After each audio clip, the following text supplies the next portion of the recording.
इस बात पे? सबसे पहला तो व्यवस्था यहाँ की सड़कें सही हो, जो जल जमाव है, जो भयंकर जल जमाव है, यहाँ की सीवर व्यवस्था दुरुस्त करा करके भयंकर जल जमाव को दूर करना है। और यहाँ पेयजल की स्थिति इतनी खराब है कि पानी पीना तो दूर, मतलब पानी छूना भी मुश्किल है, नहाना भी मुश्किल है।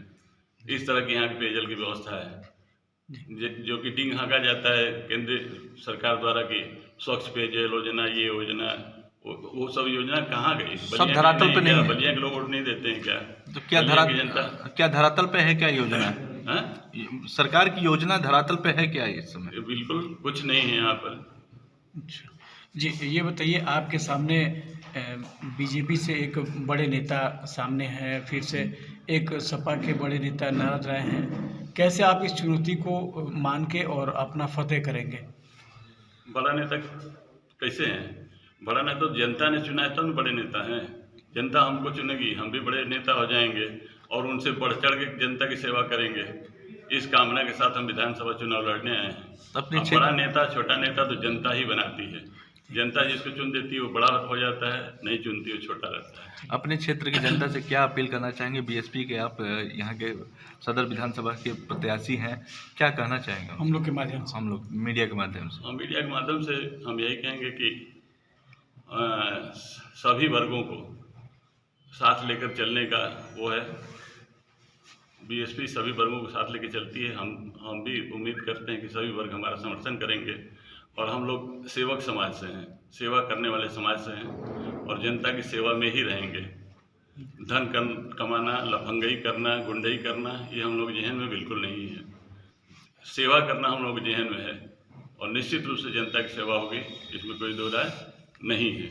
तो अधूरे जो काम है यहाँ के पूरे होंगे? हाँ, एकदम पूरे होंगे, प्राथमिकता के आधार पर पूरे होंगे। अब बढ़ चढ़ करके वो घर बैठने से पूरा नहीं होता है, उसके लिए लगना पड़ता है, उसको लग करके पूरा कराएंगे। लगातार सपा के नेताओं का आरोप है कि बीजेपी केवल बहुजन समाज पार्टी केवल भारतीय जनता पार्टी की बी टीम बन गई है, केवल जीतने के नहीं, ये बीजेपी को जिताने के लिए लगी है। क्या कहना चाहेंगे आप? ये तो निराधार आरोप है। अब यहाँ बीजेपी को जिताने के लिए प्रत्याशी बहन जी ने थोड़े दिया है, बीजेपी को जमीन में भेजने के लिए प्रत्याशी दिया है। यही समीकरण आप देख लीजिए, उसके बाद अन्य विधानसभाओं का समीकरण देखिए, हर जगह वही स्थिति है। ठीक, हाँ ठीक है, बहुत बहुत धन्यवाद। परिचय बदला है। हाँ, परिचय। शिवदास और मदन वर्मा, 361 नगर विधानसभा बलिया।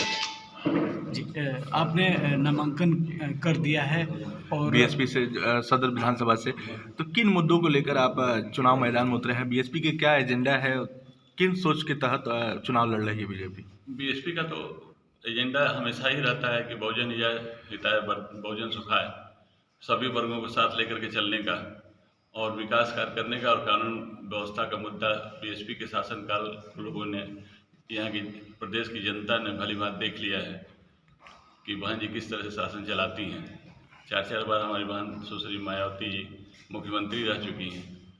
जनता उनसे अनभिज्ञ नहीं है। लोग कानून व्यवस्था की ही डिंग हाँकते हैं कि हमारे शासनकाल में बहुत बढ़िया कानून व्यवस्था है, बहुत बढ़िया कानून व्यवस्था है, लेकिन इससे कई गुना बेहतर व्यवस्था हमारे बहन जी के शासनकाल में रहा है। जी, अभी आप नगर क्षेत्र में रहे भी हैं, आपका यहाँ पे प्रॉपर घर भी है, आप 5 साल पूरा कार्यकाल देखिए जो सरकार जिसकी अभी ख़त्म हुई है। जी, क्या कहना चाहेंगे, क्या रहा बलिया का, क्या विकास हुआ 5 साल में, और आप रहे क्या मानते हैं? प्रदेश सरकार तो कहती है कि हम डबल इंजन की सरकार हैं, लेकिन मेरा मानना है कि यहाँ ट्रिपल इंजन की सरकार है। यहाँ नगर पालिका परिषद, विधायक और सांसद तीनों रूलिंग पार्टी के हैं और बलिया नरक बना हुआ है, एकदम नरक। यहाँ जो भी आएगा वो कभी इसको किसी शहर की व्यवस्था से नहीं देख पाएगा। लगता ही नहीं कि सिटी एरिया है। सड़कें एकदम टूटी फूटी हैं, गंदगी का अंबार पड़ा हुआ है चारों तरफ गंदगी का अंबार है, चारों तरफ कूड़ा फैला हुआ है। अब बरसात के दिनों में यहाँ के लोग क्या अनुभव करते हैं, मतलब हमको लगता है कि एक नरक से भी बेहतर ज़िंदगी यहाँ के लोग अनुभव करते होंगे। हमको लगता है कि जनप्रतिनिधि भी नरक से बेहतर अनुभव करते होंगे यहाँ पर, लेकिन कुछ भी सुधार नहीं हुआ है। दो मंत्रियाँ रहे हैं यहाँ पे, दो मंत्री मंत्री रहे हैं, लेकिन मगर बलिया की उपेक्षा क्यों हुई है आज तक? अब क्या मानते हैं? यहाँ के मंत्री उदासीन रहे, जनता ने उनको वोट दिया, बम्पर वोट दिया, लेकिन उनकी उदासीनता इतनी ज़्यादा रही कि जनता से उनको कोई मतलब ही नहीं रहा।